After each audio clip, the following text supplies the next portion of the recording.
যে খবরের দিকে আমরা সকাল থেকে নজর রেখেছি, মালবাজারের টোটগাঁও গ্রামের বন্যা পরিস্থিতির আরও অবনতি হচ্ছে। গতকাল সন্ধ্যে থেকে ফের শুরু হয়েছে বৃষ্টি, জল বাড়তে শুরু করেছে তিস্তা নদীতে। ঘর ছেড়ে ত্রাণ শিবিরে আশ্রয় নিয়েছেন প্রায় 150 জন। আতঙ্কিত গোটা এলাকার মানুষ, কারণ যেভাবে তিস্তা জল বাড়ছে তাতে যে কোনো সময় ত্রাণ শিবিরটাও জলের নিচে ডুবে যেতে পারে বলে আশঙ্কা। আমার সহকর্মী রনি চৌধুরী রয়েছেন একদম ঘটনাস্থল থেকে। রনি, এই এখন কি পরিস্থিতি?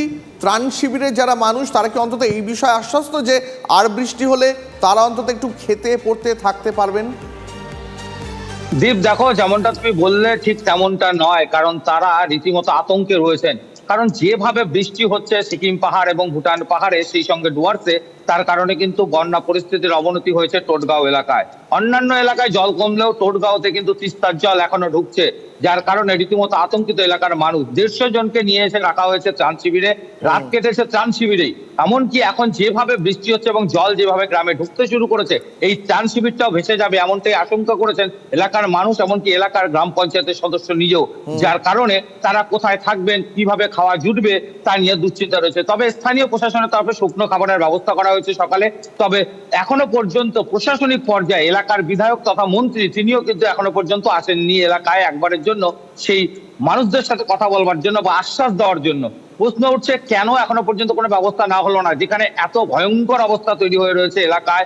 ওখানকার বাড়িঘর ছেড়ে সকলে আশ্রয় নিয়েছে, অন্যত্র বাড়িঘর ভেঙে নিয়ে চলে যাচ্ছে। স্বাভাবিকভাবে ক্ষুব্ধ এলাকার মানুষ, তারা চাইছে স্থায়ী কোনো চান্স একেবারে তাদের পুনর্বাসনের ব্যবস্থা করুক প্রশাসন। কিন্তু রনি, অন্য কোনো ত্রাণ শিবির বা ত্রাণ শিবিরে যেটা ভেসে যেতে বসেছে তার বিকল্প কোনো ব্যবস্থা সেটা কি করা গেছে? না হলে এই মানুষগুলো যাবেন কোথায়? দেখো, এখনো পর্যন্ত সেই ধরনের কোনো উদ্যোগ নেওয়া হয়নি।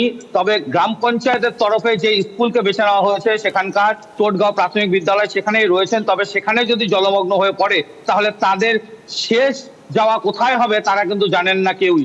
কাউকে হয়তো সেই এলাকা ছেড়ে অন্যত্র চলে যেতে হবে বা আত্মীয় স্বজনের বাড়ি আশ্রয় নিতে হবে।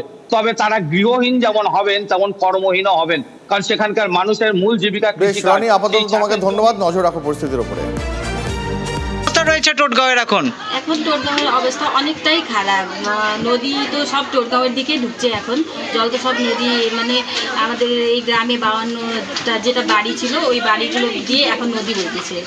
তো তারা এখন কোথায় আছে? এখন সবাই স্কুলে ত্রাণ শিবির করা হয়েছে। স্কুলে ত্রাণ শিবির আছে। কতগুলো পরিবার এখন 52টা আছে। कितना परिवार है यहाँ 54 परिवार स्कूल में है जी। तो आप ग्राम पंचायत की तरफ से कुछ व्यवस्था आप लोग के लिए? अभी फिलहाल तो नहीं है। खाना वाने का क्या व्यवस्था है? खाना वाना तो खुद का ही खा रहा है। हमेशा तो यहाँ पर रिलीफ नहीं बैठ सकते ना, हम लोग को जगह चाहिए और जगह का साथ साथ थोड़ा पैसा भी चाहिए हम लोग को, क्योंकि हम लोग तो घर तो करना पड़ेगा ना।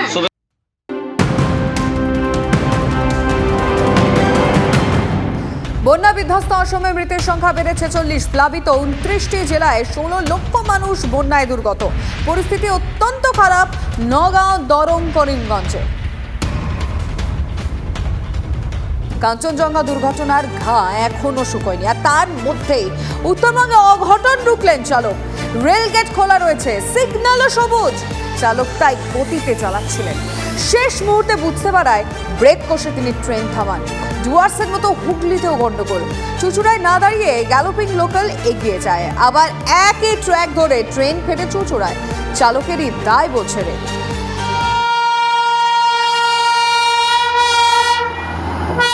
ঝড়ের গতিতে ছুটে আসছে কাঞ্চনকন্যা এক্সপ্রেস, অথচ রেলগেট খোলা, গেটের দুদিকে দাঁড়িয়ে গাড়ি।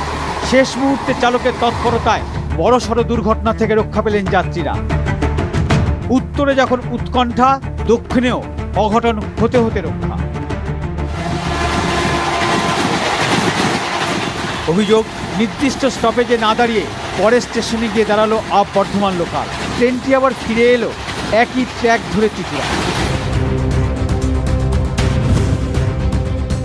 কয়েক ঘন্টা ব্যবধানে বাংলার দুই প্রান্ত ট্রেন বিভ্রাট।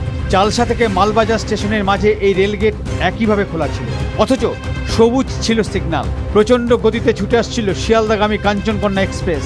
চালকের নজরে পড়ে রেলগেটটি খোলা। ইমার্জেন্সি ব্রেক কষে ট্রেন থামান তিনি।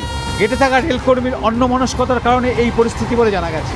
অন্যদিকে হাওড়া বর্ধমান গ্যালোপিন লোকালের স্টপেজ চুঁচুড়ায় থাকলেও তা গিয়ে দাঁড়ালো হুগলি স্টেশনে। চুচুড়ার খেয়াল নেই, চুচুড়া বেরিয়ে মোটামুটি বগি, পিছনের বগি বেরিয়ে চলে গেছে। তারপর গাড়িটা ব্যাক করে নিয়ে এসছে 5 মিনিট পরে। ব্যাক করে যখন এলো পিছনে মাতৃভূমি চলে এসেছিল, তার পিছনে 51 চলে এলো বর্ধমান।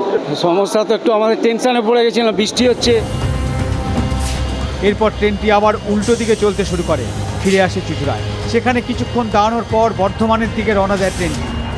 ড্রাইভার ভুলবশত চুচুড়ো স্টেশন ছেড়ে বেরিয়ে যায়। সে চুচুড়ো স্টেশন ছেড়ে বেরিয়ে 230 মিটার মতো আগে গিয়ে সে অনুভব করে যে সে ভুলটা করেছে। সঙ্গে সঙ্গে সে ব্রেক কষে আবার প্ল্যাটফর্মে ব্যাক করে আসে। যে ব্যাক করতে যেটুকু সময় লেগেছে সেটা 5 মিনিটের মতো সময় লেগেছে। কিন্তু অন্যায় তো অন্যায়, ভুল তো ভুল। আমরা ড্রাইভারকে টেক আপ করেছি, আমরা ইনকোয়ারি কমিটি বসিয়েছি। ট্রেনের স্টপেজ থাকার পরও কেন চুচুড়ায় দাঁড়ালো না গ্যালোপিন লোকাল? কার গাফিলতিতে এমন ঘটনা ঘটলো? যেখানে দাঁড়ানোর কথা নয় সেখানে গিয়ে দাঁড়ালো কেন? রেলের ইতিহাসে নজিরবিহীন ঘটনা। যে কোনো মুহূর্তে ঘটতে পারত বড়সড় দুর্ঘটনা ঘটলে দায় কে নিতেন? প্রশ্ন যাত্রীদের। রনি চৌধুরী এবং আশিক ইনসান এবং সুব্রত ব্যানার্জির রিপোর্ট, TV9 বাংলা।